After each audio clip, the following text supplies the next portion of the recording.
Your cat ears pricked up nervously at the whispers of passerbys as Aizawa picked you up from the hospital. It had been a few days since Aizawa had rescued you, since he'd offered to take care of you, since everything had changed. You'd healed up enough to be released from the hospital. You were going to stay with Aizawa while the adoption papers were finalized. He'd cleared out an old office room on his second floor for you. It was a smallish room, but the big windows were amazing, and your cat self loved how it flooded the space with puddles of sunlight. He'd even found an old twin bed frame at a garage sale and had fitted it with a new mattress which he'd picked up on the way back from work, while you were still in the hospital. It had no bedding, just a coral pink sleeping bag. Other than the bed, the room was completely bare. You stood next to him, looking at it wordlessly. "I've never been great at decorating," Aizawa said, putting a hand to the back of his neck, "but we'll get it more comfortable soon." You finally moved. You spun back around to Aizawa, throwing your arms around him and hugging him tightly. He stiffened in surprise at your hug before relaxing, chuckling and ruffling your dark hair. "That happy to be here, kid?" You didn't let go. "Yes." Aizawa chuckled. "Well, I promise I'll do my best for you, problem child." He watched you explore the room with cat-like curiosity, fluffing the sleeping bag, checking in the empty closet, and peering curiously at the suburban view out the windows. The words of an old friend came to his mind. "As a trio, we can do anything, save anyone, starting with a single cat." A bittersweet memory. Things hadn't gone according to that plan. But that didn't mean going back on his resolve. Starting with a single cat. Analyzing people was in Aizawa's nature. He could still see that you jumped at slight noises. He could see how you shrunk away from attention, and he could see that sometimes, when you got lost in thought, your eyes went dull and emotionless. He knew that the injuries to your emotions and mentality would not heal as quickly as your fading bruises. But he was also certain that you could do it. He'd seen your strength and determination from the moment he met you. That's why he'd named you Eiko, a name meaning enduring and child. There was a bang as the door downstairs slammed open, causing Eiko to jump and Aizawa to sigh. There was only one friend, loud enough and daring enough to burst into his house uninvited. "Showtime!" Mike bellowed. "Why didn't you update me?" Mike pounded up the stairs to see Aizawa standing with arms folded.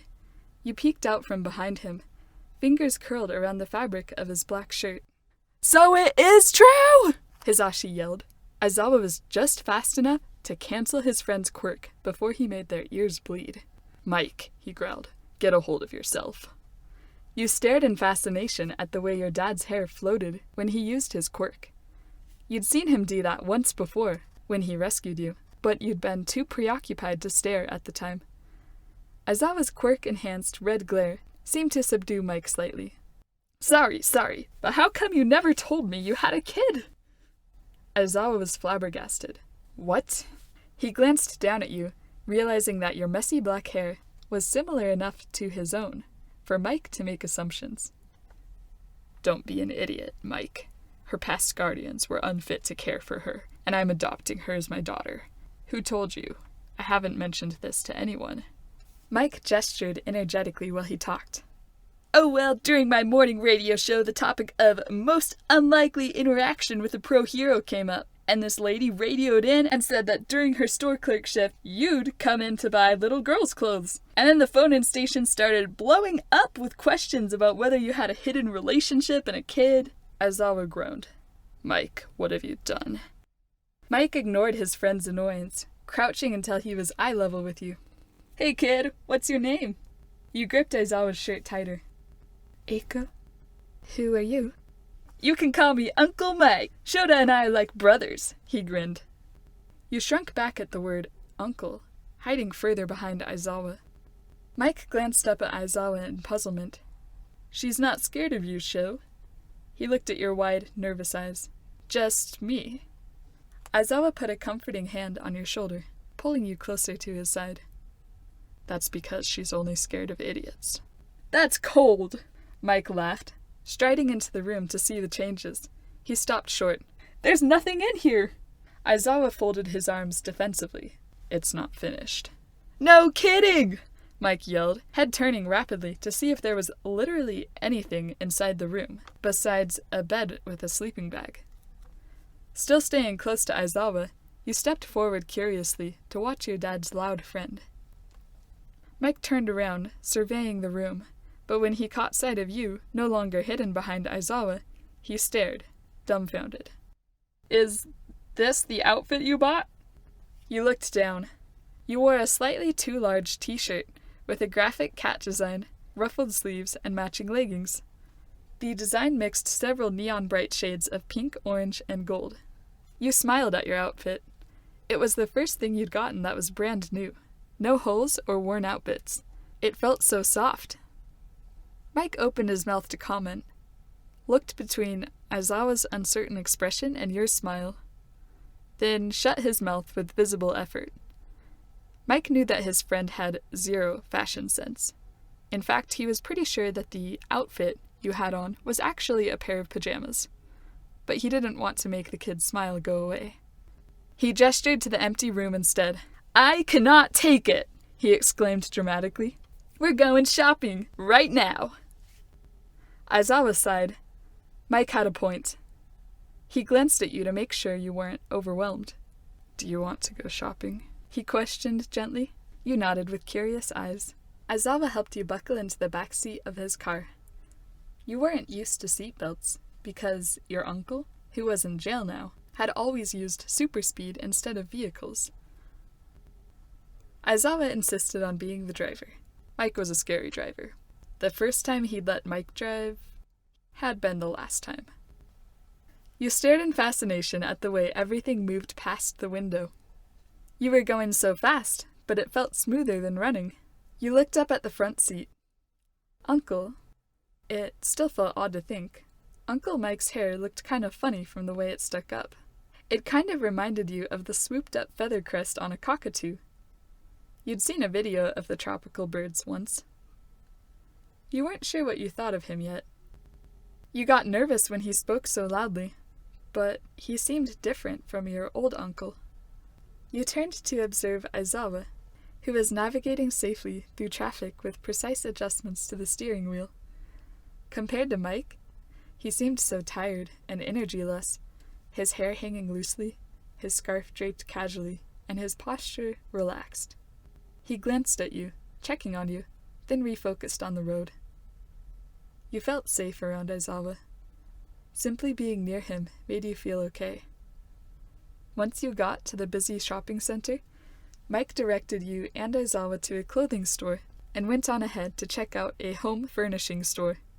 You stayed close to Aizawa, nervously examining the many people who walked by. Aizawa looked down at you. He felt completely out of his element. "What kind of clothes do you like to wear?" he asked. You considered. Black pants, black shirts, and... You looked up at him. A scarf. Aizawa looked at you in bafflement. You wanted to dress like him? He really didn't know anything about fashion, but he was pretty sure kids didn't dress the way he did. He crouched down, placing a hand on your shoulder reassuringly as he looked into your eyes. "You can dress however you'd like, kid, but don't pick just based on me. Try to figure out what you like. Can you do that?" "What I like?" you considered aloud, the words sounding foreign. Aizawa realized that it was going to be harder than he'd thought. You weren't used to thinking for yourself. "Do you have a favorite color?" "Black," you replied immediately, then considered further. One of the few things that had always made you feel calm, no matter how tough life got, was watching the sunset. You remembered thinking that the colors were beautiful, warm, and made you feel better. You started speaking without thinking. "And yellow, and orange, and pink, like all the colors when the sun goes down, but also black." Aizawa's heart lifted at your words. Progress. "Sounds good. Let's find some clothes in your favorite colors. Start looking around. pick out some shirts and pants. Before long, you'd found a few shirt and pant combos that would work for you. Aizawa looked at what you'd picked, happy to see you making choices for yourself. You'd found a couple pairs of faded jeans, some black leggings, a basic yellow shirt, an orange graphic t-shirt with a cartooned beach and palm trees, and, your favorite, a t-shirt that faded from hot pink at the shoulders to golden at the hem, showing the full range of sunset colors. Aizawa nodded approvingly. Good job. Find 1 or 2 more shirts, and it should be enough for now. He watched you nod happily and prance over to a shirt rack, rifling through curiously. His phone buzzed in his pocket, and he pulled it out, glancing at the caller ID as he answered. What's up, Mike? Hey, I found some good stuff in this store, so I went ahead and bought it. Anyways, I was gonna let you know that I ran into an old pal from the broadcasting biz, who I haven't seen in ages, and we're gonna go grab a bite to eat, so don't wait for me. Aizawa glanced at you from across the store as you tried to decide between 2 shirts. Well, we're almost done here. Will you need a ride? No problem. Don't wait for me. I'll catch a ride with my pal. It actually works better this way, because he has a truck. Wait, what? See you back at your place. Wait, Hizashi, why do you need a truck? It was too late. Mike had already hung up. Aizawa glanced at the phone in irritation. How much stuff had Mike bought? His thoughts were interrupted by you running into him at full speed, causing him to stumble slightly as you grabbed his shirt and buried your face in it. You were shaking, trembling in fear. He put a hand on your head. Eiko, what's wrong? He questioned sharply. You looked up slowly, eyes wide. There's a man following me. He was taking pictures of me. Aizawa's eyes widened, then narrowed as he glanced around the store. There. Plain light gray suit jacket, a brimmed hat, a camera slung around his neck. A journalist, from the looks of him. The media was bad enough when they tried to drag him into the spotlight. But to target Eiko? Stay here, Aizawa instructed, gesturing near the checkout desk where you'd be in sight of the store clerk. I'll be right back. You nodded trustingly. As Aizawa neared, the man noticed and his expression shifted to alarm. He tried to turn and speed walk away, but Aizawa's capture scarf shot forward and wrapped around the man's wrists. He rapidly pulled him out the back store entrance. As soon as they were outside, Aizawa pushed him against the wall and yanked the camera off of his neck. Who are you? Aizawa demanded, eyes glowing red. Eraserhead, the man stuttered. It's an honor. If he was trying to charm his way out, he was doomed to fail. Aizawa only listened to logic, and he was already angry. His grip tightened threateningly. The reporter gulped visibly. My name is Hiraku. I work for Juko News. We're doing a special on the rumor. Or should I say wonderful news? That you have a daughter. No ill intention, the man babbled. Aizawa silenced him with another glare. Technically, due to the policy of, quote, no expectation of privacy in public, the reporter wasn't breaking any laws.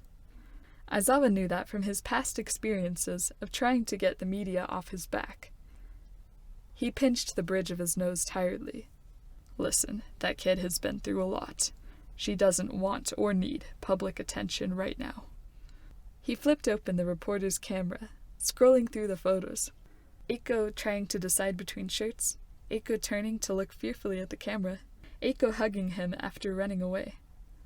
He selected them all, then clicked a button and watched as they permanently deleted. But, the reporter protested weakly. Aizawa gave him the same scary smile he gave his students after a logical ruse.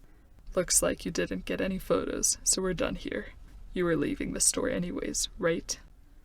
The reporter took the hint in Aizawa's threatening stare, and walked away with a few nervous backward glances. Once Aizawa was sure he was really leaving, he quickly returned to the storefront where you were waiting. You looked up at him with gratitude. Let's go, kid, he suggested. You can just get both of the shirts you were trying to decide between. A short while later, you both arrived back at your new house, and you proudly carried your bag of brand new clothes up to your closet. You and Aizawa stopped short when you saw your room. Mike had gone all out. He'd moved the bed to the other wall, where it would get more of the rays of sunlight, and had strung fairy lights on the wall over it. The rest of the space was taken up by a plush rug, a beanbag. New curtains fluttered in the breeze of the open window. But the worst was the walls. Not only were there posters everywhere, but Mike had also hung up an acoustic and an electric guitar side by side with an amp next to them. Aizawa looked down at you. You seemed completely overwhelmed. He pulled out his phone, dialing. Mike, he started when his friend picked up. Do you like it? Mike enthused. I found a lot of sweet deals. Posters were 50%. As Mike went on about the deals, Aizawa watched you look around at everything. You walked over to the guitars and plucked a note on the acoustic guitar. The pure sound resonated through the room. Your eyes widened. So pretty. Seeing you look so carefree was rare, he sighed, giving in, as Mike went on and on about the deals he'd found. All right, Mike, he acknowledged tiredly. Good job. How much do I owe you? He added, pulling out his wallet to check how much cash he had left. Aizawa liked using cash most of the time. He hated cyber thieves. You don't owe me a thing, Sho. After all, it's for my new niece. She's not, Aizawa protested. Gotta go, Mike interrupted cheerily. The line went dead. Aizawa stared at the phone tiredly. He shot a text to Mike. You'd better teach her how to use these guitars. Mike responded almost immediately. Wouldn't have it any other way. She'll learn from a pro. Aizawa grimaced. Well, that was that. He'd just have to make sure he left the house for guitar practice, and that you wore earplugs around Mike. He walked over to you. What do you think of Mike's decorating? It's your room, so how it looks is your choice, you know. You smiled. I like it. Aizawa's eyes softened. Want to change anything? You looked around thoughtfully. Maybe less posters. I like being able to see the walls, you considered shyly. But I love everything else. These music things, the tiny little lights. You gazed at the fairy lights with sparkling eyes. Aizawa chuckled, ruffling your hair again. Okay, I'll help you take down some posters. 3 hours later, after getting a large number of the posters off the wall for a more low-key look, you and Aizawa sat on the wall outside his house, where you'd first met each other. The setting sun suffused the landscape with glowing light and all your favorite shades of gold and orange and pink. You wore your new favorite shirt and a pair of bleached jeans and still held the acoustic guitar.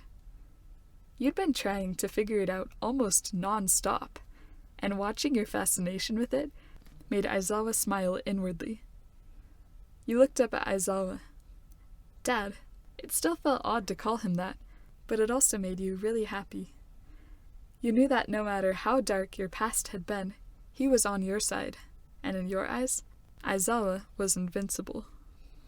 Aizawa could tell that you thought he could do anything. Unlike you, he was rationally aware of his own limitations, but that didn't change his determination to never let you down. Hey, Dad? You asked shyly. Yes, Aizawa replied, glancing at you.